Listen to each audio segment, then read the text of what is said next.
जालांगोन होननानै सार आसा खालामदों बा सोर आलासि बिथांमोनखौ लेंहरनाय जादों? फुंबिलिनि समाव धेमाजि जिल्ला दुलाराय बर' फरायसा आफाद आरो सिमेन्ट दख'र दुलाराय बर' फरायसा आफादनि जानानै नोंथांमोन रादाबगिरि साफ्रोमबोनिसिमबो दुलाराय बर' फरायसानिफ्राय साबायखर जासिबाय आरो नोंथांमोननि गेजेरजों दिनै जोंनि जि धेमाजि जिल्ला दुलाराय बर' फरायसा आफादनि आरो सिमेन्ट दख'र दुलाराय बर' फरायसा आफादनि जथायै जिल्लानि 30थि बोसोरसालिया जथुमा आरो दख'रानि 34थि बोसोरसालिया जथुमा बेनि सायाव थारैनो मेडियायाव गोसारगोन आरो मेडिया नायगिरि बिथांमोनखौबो धेमाजि जिल्ला दुलाराय बर' फरायसा आफादनि जानानै सिबिनाय खुलुमनाय जासिबाय। बे समाव जोङो सिमेन्ट समखंनि रंगमन्चआव धेमाजि जिल्ला दुलाराय बर' फरायसा आफादनि 30थि बोसोरसालिया जथुमाखौ लादोंमोन आरो बेजों लोगोसे सिमेन्ट दख'र दुलाराय बर' फरायसा आफादनि 34थि बोसोरसालिया जथुमा खौसेयै जागासिनो दं। मैयानिफ्राय दिनैसिम साननै जाबाय। मैया फुंबिलिनिफ्राय गोबां हाबाफारि लानानै सावरायनाय जादों। दिनै दासो एसे आवगोलाव जोंनि दुलाराय बर' फरायसा आफादनि गोथार फिरफिला बिरहोनाय, बेनि उनाव बिफां फुलि गायनाय, बेनि उनाव बड'फानि मुसुखायाव सावगारियाव बिबार बावनाय आरो मुंख्लंफोरनो बिबार बावनाय बे माखासे हाबाफारिफोरा आथिखालाव जाफुंलांबाय।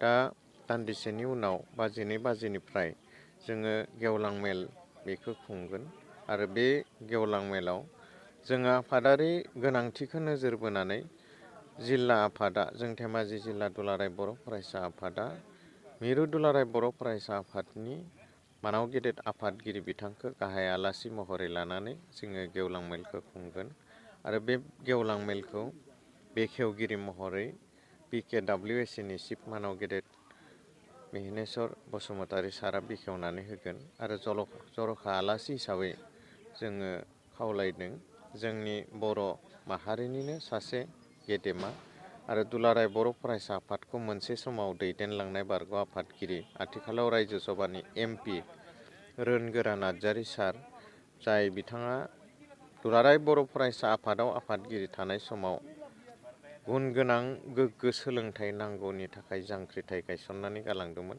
बिथाङा जोंनि जर'खा गाहाय आलासि जागोन। बिथांजों लोगोसे जोङो आसामनि मन्त्रि सोलोंथाइ आरो गोग्लैसोनानै थानाय ट्राइबेल हारिनि मन्त्रि डक्टर अनुज बेगु बिथां साराबो फैनायनि बाथ्रा होदों। लोगोसे लखिमपुर लकसभा समस्तिनि MP प्रधान बरुवा सार बिथाङाबो बेवहाय बाहागो लानायनि खोन्था होदों।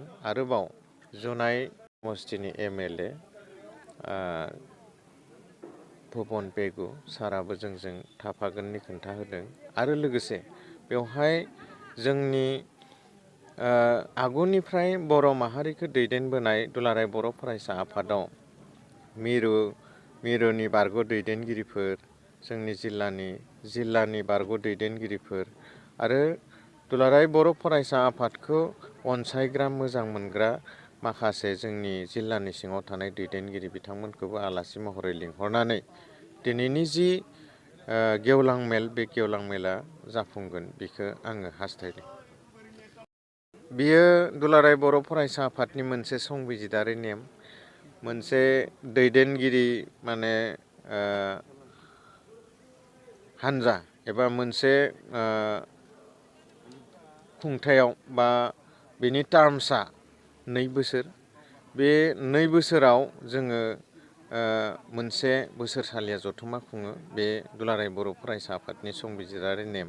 बेबायदिनो 2 बोसोर जानायनि उनाव दिनै बोसोरसालिया जथुमा खुंनायनि उनाव मैयानि जि गोथार थान्दै मेल बे गोथार थान्दै मेलाव गुवारै सावरायनायनि गेजेरजों गोदान मोनसे बिबान दाफिनना लानाय जायो आरो बे गोदान बिबानाव धेमाजि जिल्ला दुलाराय बर' फरायसा आफादनि आफादगिरिखौ जोङो मोनसे समनि बा आंनि लेङाइ आफादगिरिमोन बिथाङा हिरण्य स्वर्गियारि बिथांखौ आफादगिरि बिबानाव सायख'बाय आरो गाहाय नेहाथारि बिबानाव अजय खाख्लारि बिथाङा AGS खामोन, दा GSआव फैबाय।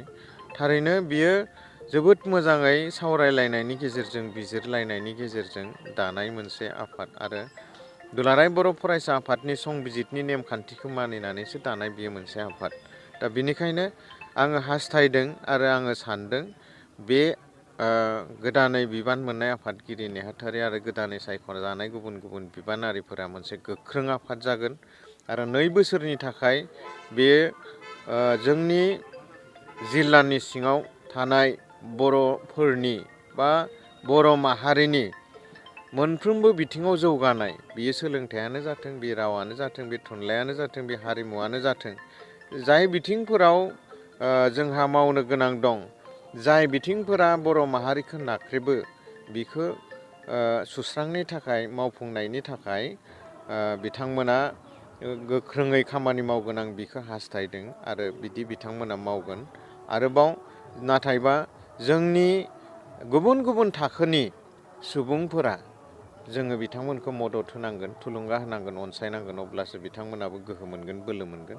दा बेखिनि गोहो बोलोखौ जाहाथे बे मावफुं आफादनो, गोदान मावफुं आफादनो होयो, आं बेखौ नोंथांमोननि गेजेरजों खावलायदों।